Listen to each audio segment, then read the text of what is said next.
The bed was wider than her future. That was the first thought that arrived, unwanted and sharp, as she stood barefoot on a carpet softer than anything she had ever owned. The carpet didn't ask where she came from. It didn't care that her shoes were drying near the door, damp and embarrassed. It simply existed, thick and silent, swallowing her steps like secrets. She didn't sit immediately. She stood there, hands folded, as if the room might judge her for touching things too soon. The guest bedroom was quiet in a way that felt intentional, not empty, not lonely, controlled. The lights were warm but not inviting, placed exactly where someone had decided comfort should end and restraint should begin. The bed waited, perfectly made, like it had never been slept in and didn't expect to be. She laughed once under her breath, a short, dry sound. Sleeping here felt like trespassing on a version of life she wasn't meant to audition for. Earlier that night, she had stood outside the gates with rain drying in her hair and pride already gone. The message had been simple: one address, one sentence. You can stay the night. No apology, no explanation, no questions about how she ended up there. The gates had opened without a sound. Inside, everything moved quietly. The lights, the doors, even the air felt trained. She had followed the path to the front door feeling like noise in a place designed for silence. He had opened the door himself. That part surprised her. She expected staff, uniforms, distance. Instead, she saw a man who looked like he had decided not to look impressive anymore. No suit, no watch that screamed. Just calm, expensive in the way time is expensive when you own most of it. "You're late," he had said, checking the sky more than her. "I walked," she replied, because honesty came cheaper than dignity. He nodded once, as if that answered something for him. Inside, he showed her where to leave her shoes, where to wash, her hands, where dinner would be waiting if she wanted it.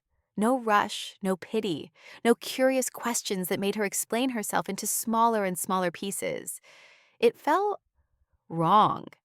Kindness usually demanded a performance, gratitude, apologies, a story that justified inconvenience.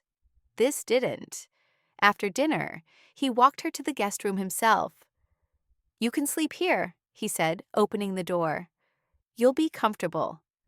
Comfortable was a dangerous word. She nodded anyway.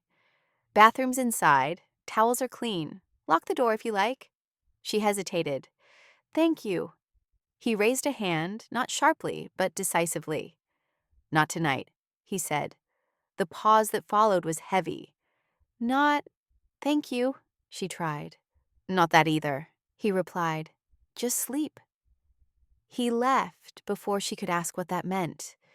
Now, standing in the middle of the room, she felt the echo of that moment settle into her bones. She sat on the edge of the bed carefully, like the mattress might collapse under the weight of her reality. It didn't. It barely noticed her. The sheets were cool, clean, untouched.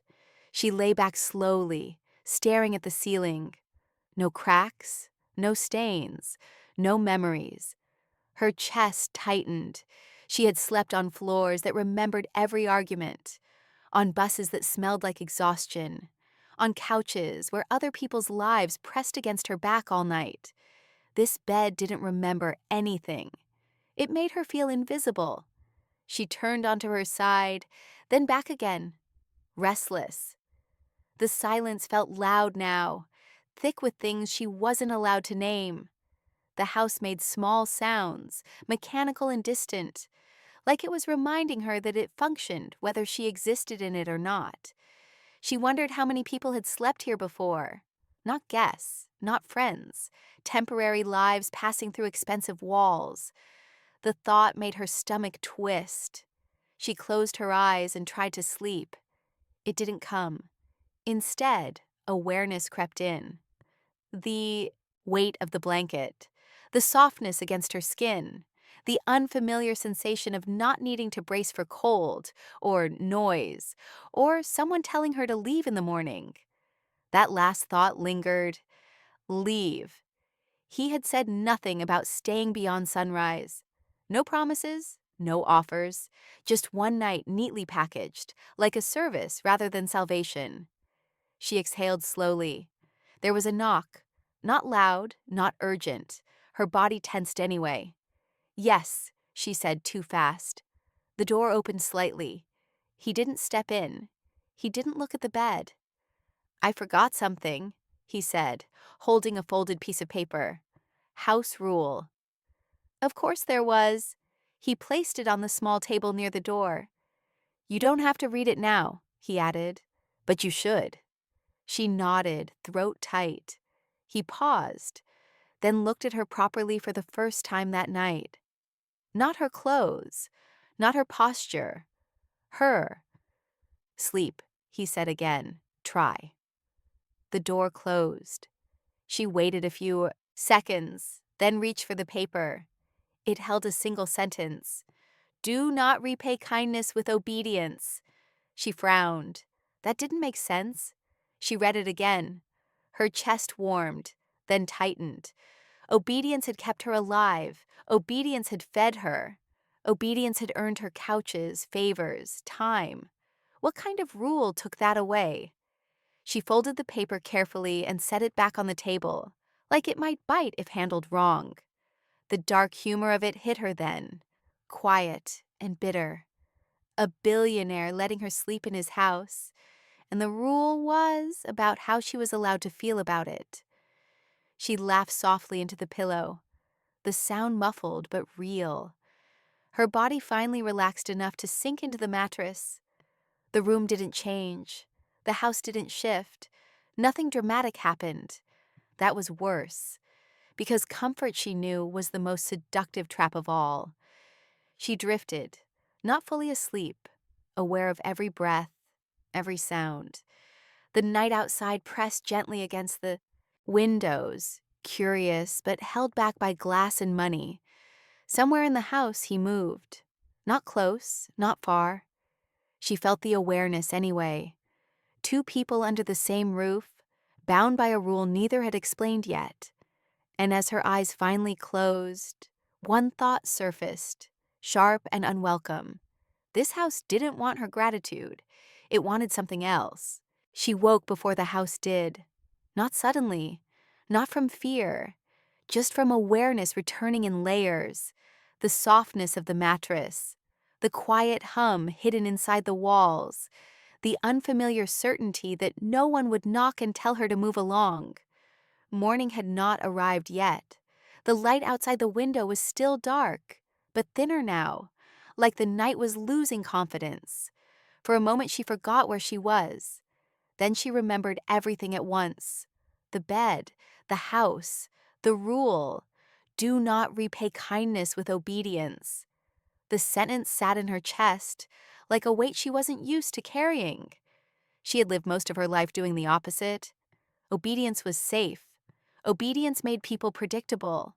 Obedience kept doors open just long enough to pass through. She sat up slowly, careful not to disturb the bed, as if it were a sleeping animal. Her feet touched the carpet again, grounding her. The room looked the same as it had hours ago, perfect, untouched, waiting. She stood and went to the bathroom, moving quietly, aware of how loud she felt in a place designed to erase sound. The mirror startled her, not because she looked bad, because she looked rested. That almost felt like theft. She washed her face, watching the water disappear down a drain she would never unclog, in a house where problems were solved before they became visible. The thought made her smile faintly, dark and amused. When she stepped back into the bedroom, the folded paper on the table caught her eye again. She didn't pick it up this time. She didn't need to. The house was awake when she stepped into the hallway. Not alive, awake. Lights adjusted themselves without being asked. Temperature shifted slightly, responding to her presence like it was trained to do so. She followed the soft path of light toward the kitchen, feeling like she was moving through a place that knew more about her than she wanted. He was already there, not sitting, standing at the counter, making coffee, with the unhurried focus of someone who never had to rush, unless they chose to. He didn't turn when she entered, didn't greet her. He knew she was there. "Sleep," he said. It wasn't a question. "Yes," she replied. That was it. No, thank you. No apology for taking space. The rule hovered between them, unspoken but present. She stood near the doorway uncertain. Old habits pulled at her, urging her to offer help, to make herself useful, smaller, easier to host. She didn't. She leaned against the counter instead, crossing her arms loosely, watching him pour coffee into a cup that looked handmade and expensive, in a way she couldn't explain. "You're awake early," she said. "So are you," he replied. The silence that followed was different from the night silence. Less sharp, still controlled but no longer threatening. It made room for words instead of punishing them. "I don't usually sleep well in other people's houses," she said, choosing honesty over politeness. "And yet," he replied, handing her a cup without asking. She hesitated, then took it. Coffee, black, perfect temperature. She took a sip and felt something almost obscene bloom in her chest. Enjoyment. She caught herself before thanking him. He noticed anyway. "You wanted to," he said calmly. "Yes." "Good," he replied. "That means you're paying attention." The dark humor surfaced again, dry and unexpected. "So the rule isn't about manners," she said. "No," he replied. "It's about power." That word settled heavily between them. She took another sip, slower this time. "You help people a lot," she said carefully. "There are forums full of stories." "I know. They all say the same thing." He glanced at her then, briefly, interested but not defensive. "That I'm generous?" "That you're dangerous," she corrected. He smiled faintly. "Both can be true." The air between them thickened slightly, not with fear, with curiosity sharpened by proximity. The house felt smaller now, the kitchen intimate in a way that had nothing to do with size. "People confuse generosity with control," he said. "They assume kindness comes with invisible strings." "And does it?" she asked. He took a sip of his coffee before answering. "Only if they're willing to pull on them." The answer sent a quiet shiver through her. Not erotic. Not exactly. Something adjacent. The recognition of a boundary being named, rather than crossed. She set her cup down. "What happens if I break the rule?" she said. His expression didn't change. "You already did," he replied. She frowned. "When?" "When you expected punishment?" That landed harder than she expected. She laughed softly, not amused, exposed. "That's unfair," she said. "Yes," he replied. "So is poverty." The honesty stunned her into silence. He leaned back, against the counter now, mirroring her posture, the symmetry unintentional but noticeable. Two people standing in the same space, neither performing, neither pretending this was normal. "You slept here?" he said. "You ate my food. You took my warmth." She nodded. "And you didn't disappear," he continued. "You didn't try to repay me with obedience." She felt her chest tighten. "That's rare." The word lingered, dangerous and flattering in equal measure. "So what?" she said, forcing lightness back into her voice. "I passed the test." "There was no test," he replied. "Only a rule." "And now?" "Now you leave when you're ready," he said. "Not because you owe me, not because you're afraid to stay." The house hummed softly around them, as if acknowledging the moment. She picked up her cup again, finishing the coffee slowly, letting the silence stretch without trying to fill it. letting herself exist without justification. The erotic tension lived there, subtle and controlled, in the way he didn't step closer, in the way she didn't step away, in the mutual understanding that proximity was optional, not demanded. She set the cup down. "I don't think this is about one night," she said. "No," he agreed. "It's about what you take with you." She nodded. Outside, the light grew stronger, pressing gently against the windows. Morning was coming, and for the first time in a long while, she wasn't leaving because she had to. She was leaving because she chose to. The house changed once she realized she could leave. Not physically. The walls didn't move. The lights stayed where they were. But the air shifted, like a secret had been spoken out loud, and everything else had adjusted to it. Choice did that. She felt it settle into her shoulders, loosening something she'd carried for years. The instinct to prepare an exit, to apologize in advance, to shrink just enough to avoid being remembered. She didn't shrink. She walked back toward the guest room, not because she was told to, but because she wanted to collect her things. The act felt strange, almost rebellious. Leaving a billionaire's house without urgency felt like breaking an unspoken law. The room looked different now. The bed wasn't intimidating anymore, just a bed. The sheets no longer felt like a trap, but a reminder of rest she hadn't known she was allowed to have. Her bag sat near the door, small and unimpressive, holding everything she owned. She didn't rush. That mattered. When she stepped back into the hallway, he was there, leaning against the wall as if he'd been waiting without waiting, not blocking her path, not moving toward her, observing. "You walk differently now," he said. She smiled faintly. "I stopped tiptoeing." "Yes," he replied. "I noticed." The way he said it carried weight, not possessive, analytical, like someone watching a pattern change and finding it interesting rather than threatening. They moved toward the living room together, not side by side, not separate. A shared direction without coordination. The house allowed it, opening itself quietly, lights adjusting, space expanding where needed. Luxury, she realized, was not about comfort. It was about control disguised as ease. The couch looked inviting in the way things do when they want you to stay longer than planned. She sat anyway, deliberately. Feet tucked beneath her, posture relaxed but alert. He remained standing. That difference mattered. "You're not supposed to sit there," she said, gesturing to the couch. "No," he agreed. "I'm not." The dark humor surfaced again, dry and sharp.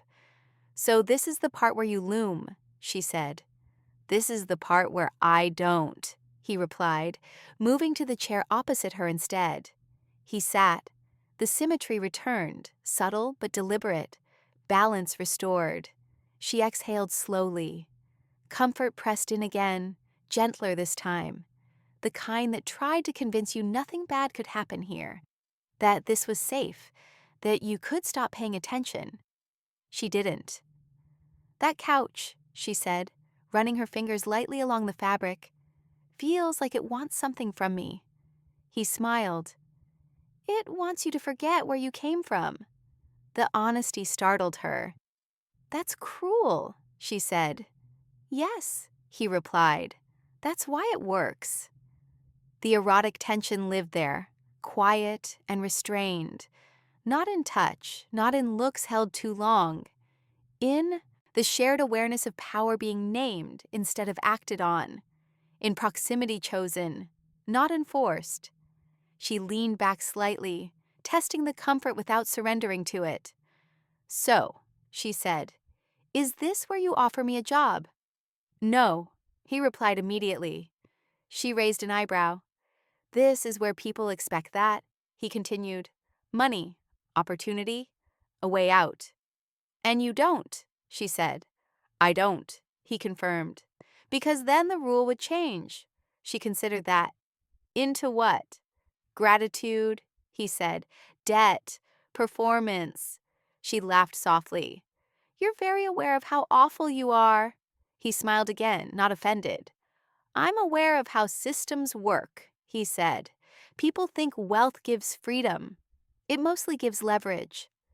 The room felt warmer now, not from heat, but from attention sharpened into something intimate.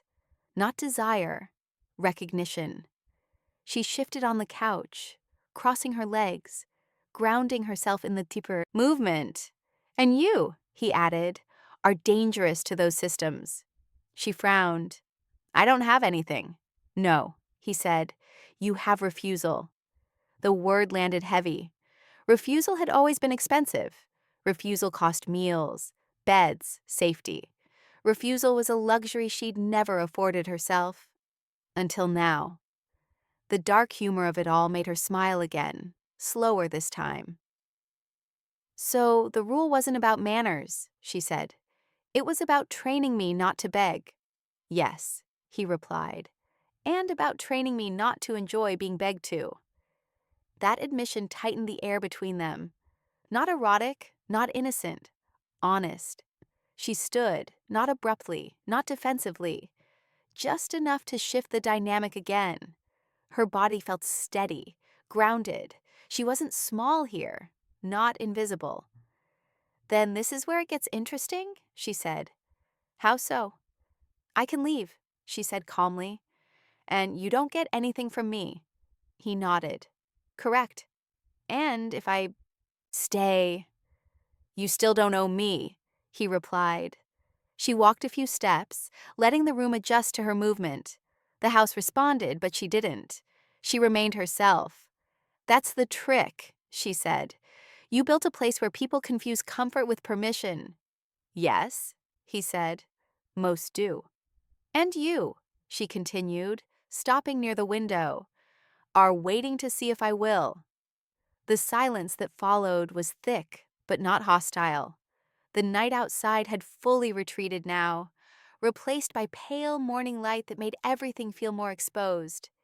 He stood slowly, not approaching her, not retreating. I already know your answer, he said. She turned to face him. I'm not staying, she said. And I'm not leaving because I'm scared. A pause.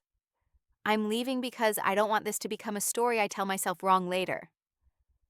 The words surprised even her. He studied her for a moment, then nodded. That, he said, is exactly the rule working. The tension eased, replaced by something quieter, respect perhaps, or recognition without entitlement. She picked up her bag. The house did not resist. At the door, she paused, hand on the handle. You're going to keep doing this, she said, letting people stay. Yes. And some of them will break the rule. Yes. She glanced back at him. You don't stop them. No, he said, because the rule only matters if it's chosen. She nodded once. Outside, the morning waited, ordinary and indifferent.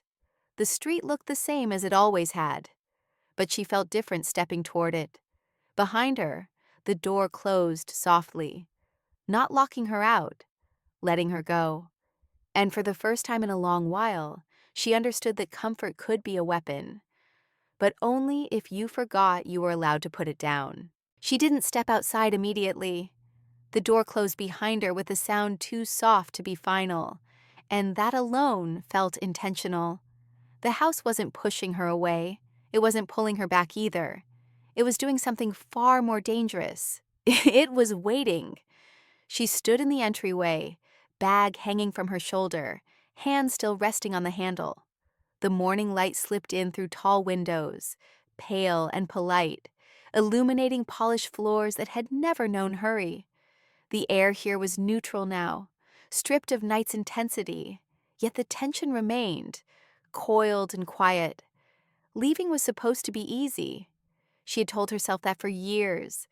Leaving rooms, leaving jobs, leaving people who helped her just enough to feel powerful. She was good at exits, efficient, silent, grateful. This one felt different, not heavier, clearer. She took a step forward, then another, moving toward the front door slowly, deliberately, as if speed might undo something fragile she had gained overnight. Behind her, footsteps.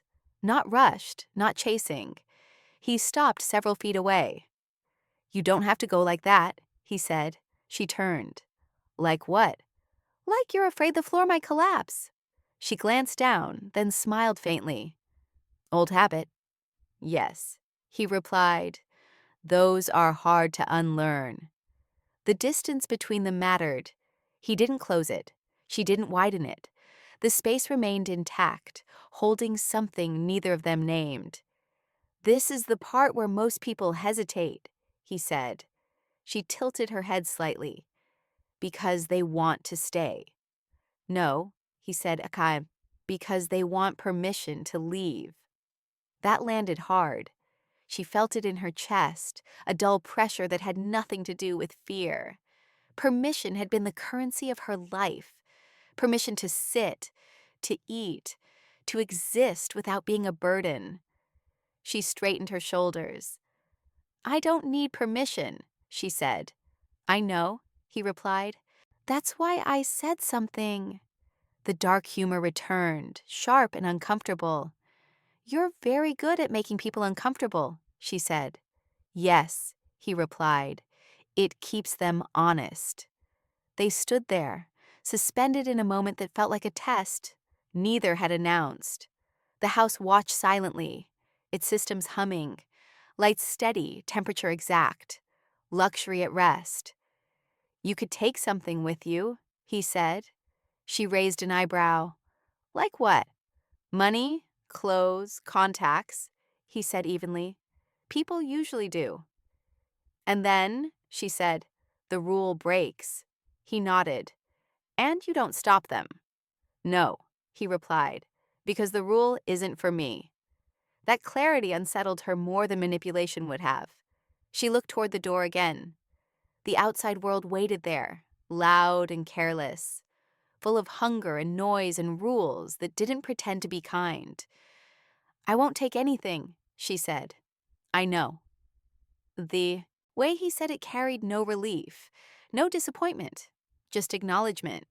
She took another step, then stopped. "There's something you haven't said," she said. He waited. "You help people like me," she continued. "But you don't save us." "No," he replied. "Saving creates dependency." "And this," she gestured vaguely around the house, "doesn't." "This creates clarity," he said. "If people leave differently than they arrived, I've done enough." The erotic tension lived there again, subtle and restrained. Not desire. Recognition sharpened into something intimate. Two people seeing each other without asking for more. She laughed quietly. "You're a strange kind of villain." "Yes," he said. "And you're a strange kind of guest."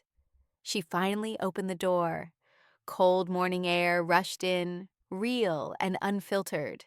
The street outside looked unchanged. Cars passed. A neighbor jogged by with headphones on. Life continued without, acknowledging the quiet drama unfolding at the threshold of wealth and survival. She stepped halfway out, then turned back one last time.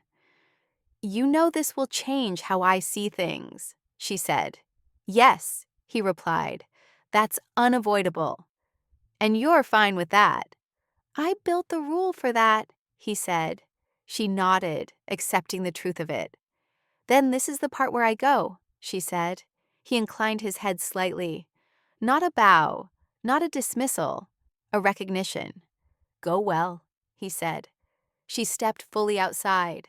The door closed behind her, firm this time, not locking her out, but sealing the moment.